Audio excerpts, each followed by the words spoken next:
علماء کہتے ہیں 24 گھنٹے میں ایک ٹائم نکال کے نا سوچا کریں. ایک دن پھٹے پہ لیٹا ہوا ہوں گا میں. موت کا یقین سب کو ہے, استہزار نہیں ہے.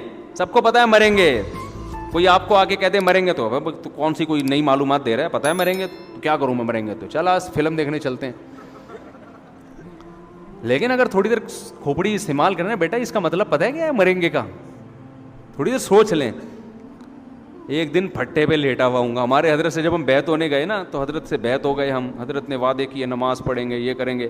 پھر حضرت نے ایک عمل بتایا, فرمایا روزانہ 5 منٹ کسی بھی ٹائم پہ یہ سوچنا ہے کہ ایک دن میں پھٹے پہ لیٹا ہوا ہوں گا اور مجھے غسل دیا جا رہا ہو. دائیں کروٹ لٹاؤ جی مفتی طارق مسعود صاحب. اس وقت مفتی بھی مشہور نہیں تھے. طارق صاحب کو دائیں طرف لٹاؤ, ادھر سے پانی بہاؤ. ڈر لگ رہا ہے کہ نہیں لگ رہا؟ اس لیے نہیں لگ رہا کہ میں لیٹا ہوا ہوں. آپ لیٹو گے پتہ, ابھی مجھے لگ رہا ہے, آپ کو تھوڑی لگے گا. آپ بھی اتنے ہوشیار ہو, میرے بارے میں سوچ رہے ہو کہ پھٹے پہ. میں آپ کو اس لیے میں اپنی مثال دے رہا ہوں کہ اپنے بارے میں سوچو. سمجھ رہے ہو؟ آپ بھی نا, شیطان کہتا ہے اچھا یہ بھی لیٹے ہوئے ہوں ایک دن پھٹے پہ, تو آپ یہاں لیٹے ہوئے نہیں ہوگے پھٹے پہ. تو سوچو اپنے بارے میں. کسی کا نام سعید ہے, کسی کا نام وسیم ہے. وہ سوچے وسیم تو ایک دن کہاں ہوگا. خدا کی قسم یہ اتنی بڑی حقیقت ہے نا, دنیا میں الطاف بھائی کراچی آ سکتے ہیں, رفع مقدمہ چل سکتا ہے, لیکن ایسا ہو نہیں سکتا. یہ پاکستان میں مہنگائی ختم ہو سکتی ہے, کشمیر آزاد ہو سکتا ہے, یہ سب ممکن ہے. ایسا ہو نہیں سکتا کہ آپ پھٹے پہ نہ لیٹیں. سمجھ رہے؟ اور یہ بھی خوش قسمت ہوگی کہ پھٹا ملے گا, ورنہ دھماکے میں اڑ گئے تو پھٹا بھی نہیں ملے گا آپ کو. سمجھ رہے ہو کہ نہیں سمجھ رہے؟ یہاں تو یہ بھی امکان ہوتا ہے کہ پھٹے سے بھی گئے. قبر بھی آج کل چند لوگوں کو ہی مل رہی ہے.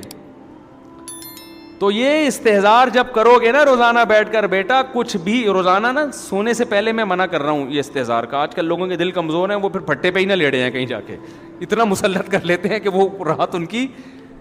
ویسے تو اکابر بزرگ یہ بتاتے تھے سونے سے پہلے یہ مراقبہ کرو. اس کو مراقبہ کہتے ہیں. آج کل جو مراقبے سینٹر ہے ٹوپی ڈرامے ہیں, یہ مراقبے تھوڑی ہو رہے ہیں, پتہ نہیں نیلی روشنی پیلی گلابی, یہ سب ٹوپی ڈرامہ ہے. مراقبے کا مطلب یہ ہوتا ہے کہ آپ یہ استحضار کرو, بیٹا بہت جلد پھٹے پہ تو لیٹنے والا ہے. یہ سارا منظر سوچا کریں کہ پھر میرے کپڑے اتارے جائیں گے, ایک چادر ڈالی جائے گی, ادھر سے جی غسل دے رہے ہیں, ادھر سے لٹا رہے ہیں, یوں کر رہے ہیں, استنجا کرا رہے ہیں, اور میں پڑا ہوا کبے یارو مددگار, کچھ بھی نہیں حرکت ہوگی مجھے. وہ امریکہ جانے کے پلان, وہ پراپرٹی, بحریہ ٹاؤن میں اتنے پلاٹ اور ایسا بنگلہ اور 4 شادیاں, سب کہاں گئیں؟ کھڈے میں گئی. تو روزانہ 5 منٹ نکال کے موت کا تصور کرنا ہے. بار بار یہ دنیا مسافر خانہ ہے, رہنے کی جگہ بولو نہیں ہے. سب مٹی ہے بھائی, مریں گے, پھٹے پہ لیٹے ہوئے ہوں گے تھوڑے دنوں میں. پھر بتاؤ اگر برے اعمال کیے ہوں گے تو آگے قبر کا حال کیا ہوگا پھر. حضرت عمر رضی اللہ تعالیٰ عنہ کا جب شہادت ہوئی نا تو انہوں نے کہا کہ مجھے جلدی دفنانا, اس لیے کہ اگر میں برا ہوا تو ایک بوجھ اپنے سر سے اتارو گے, اچھا ہوا تو مجھے میرے انجام تک جلدی پہنچاؤ. آگے قبر میں تو مومن کے لیے جنت کے باغات میں سے باغ ہے. وہ مومن چاہتا ہے جلدی پہنچوں میں اپنے منزل کی طرف. فروح و ریحان و جنت نعیم. تصور کریں موت کا وقت ہوگا, اللہ کہتے ہیں برے لوگوں کی روح نکالتے ہیں سخت فرشتے, اور نیک لوگوں کی روح اچھے فرشتے نکالتے ہیں. یہ تو میں نے واقعات بھی سنا ہے نا, کچھ لوگوں کے اپنے موت کے وقت کے مشاہدات ہیں. میں نے تو بیان میں بتایا تھا, ابھی نہیں دوبارہ بتاؤں گا, لمبی بات ہو جائے گی. ہم نے شہداء کے خون کی خوشبو اللہ کی قسم اپنی ناک سے سونگھی ہے, اپنی ناک سے سونگھی, اور ہمارے بہت سارے ساتھیوں نے سونگھی ہے, میں اکیلا نہیں ہوں. تو کتنی موٹیویشن ملتی ہے یار, ایک یہ انجام بھی ہے. اور اگر خدا نہ خواستہ زنا کرتے ہوئے موت آ گئی, چوری کرتے ہوئے بھی لوگ مرتے کہ نہیں مرتے. ہم ایک دفعہ کہیں ماڑی پور سے آ رہے تو ایک کھمبے پہ ایک چور چپکا ہوا ہے, بجلی کا کوئلہ بنا ہوا ہے. وہ صبح کے وقت نا یہ جو تاریں ہوتی ہیں نا کاٹنے کے لیے کہیں گیا اور چپک گیا. کتنی بری موت ہے یار, اس کے ایسے کے خون سے خوشبو آئے گی؟ بولو نا. تو انجام بھائی, اچھا انجام کون نہیں چاہتا کہ میرا انجام اچھا ہو. آگے قبر ہے ہزاروں سال, تو یہ بار بار بار بار سوچنا ہے. اس سے کیا ہوگا؟ ایمان کے ساتھ ساتھ کیفیات بننا شروع. جب بہت زیادہ سوچے گا نا یہ, تو آہستہ آہستہ نماز میں دل لگنا شروع. یا جانا کدھر ہے ہم نے؟ اللہ کے پاس جانا ہے. تو پہلے سے آگے کھڑے ہو جاؤ, پہلے سے دوستی لگا لو اللہ سے, مزہ آئے گا نماز میں. دوسرا کام کیا, یہ بہت لمبا ٹاپک ہے, اس کو میں کبھی کسی اور وقت اور ڈیٹیل سے بیان کروں گا کیا کیا کرنا چاہیے. دوسرا کام جو کرنے کا ہے وہ ہے تذکرہ. جس چیز کا تذکرہ زیادہ کرتا ہے نا انسان, اس کی کیفیات بننا شروع. آپ ہر وقت لڑکیوں کی باتیں کرنا شروع کرو, آپ ایک نمبر کے ٹھرکی ہو جاؤ گے. حقیقت ہے, آپ کالج میں دیکھ لو, یونیورسٹیوں میں دیکھ لو, لڑکے جو لڑکیوں کی باتیں ہر وقت کرتے رہتے ہیں نا, وہ لڑکیاں وہ دیکھ کیسی لگ رہی ہے, وہ دیکھ کیسی لگ رہی ہے, وہ کیا بن جاتے ہیں بالآخر؟ وہ ٹھرکی, آٹو پہ ہو جاتے ہیں. وہ بڑھاپے میں بھی ویسے کے ویسے ہی رہتے ہیں. وہ حقیقت ہے یہ.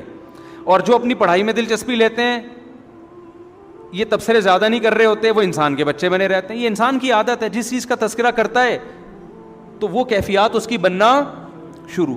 تو آپ اللہ کا ذکر زیادہ کرو گے, جنت جہنم کا تذکرہ زیادہ کرو گے, موت کا تذکرہ زیادہ کرو گے. حدیث میں آتا ہے اکثروا من ذکر ہادم اللذات الموت, وہ چیز جو لذتوں کو فنا کرنے والی ہے نا, موت, اس کا تذکرہ زیادہ کرو. حضرت عمر نے جو مہر بنائی تھی نا, اسٹیمپ, انگوٹھی, اس پہ کیا لکھا ہوا تھا؟ کفا بالموت واعظا, موت نصیحت کے لیے کافی. جہاں بھی اسٹیمپ لگاتے اس پہ یہ لکھا ہوا تھا. حضرت عمر نے اپنی نصیحت کے لیے یہ کیا ہوا تھا. حالانکہ ان کو کیا ضرورت تھی نصیحت کی بھائی, وہ تو اللہ کے خوف سے رو رو کے نالیاں بن گئیں. لیکن اپنے آپ کو موٹیویٹ کرنے کے لیے نا, ہر وقت دیکھ عمر ایک دن تو دنیا سے جائے گا. جہاں بھی وہ تو خلیفہ تھے نا, جگہ جگہ تحریریں لکھ کے اسٹیمپ لگانی پڑتی تھی. جب اسٹیمپ لگاتے موت لکھا ہوا تھا سامنے, کفا بالموتی واعظا, کفا بالموتی واعظا.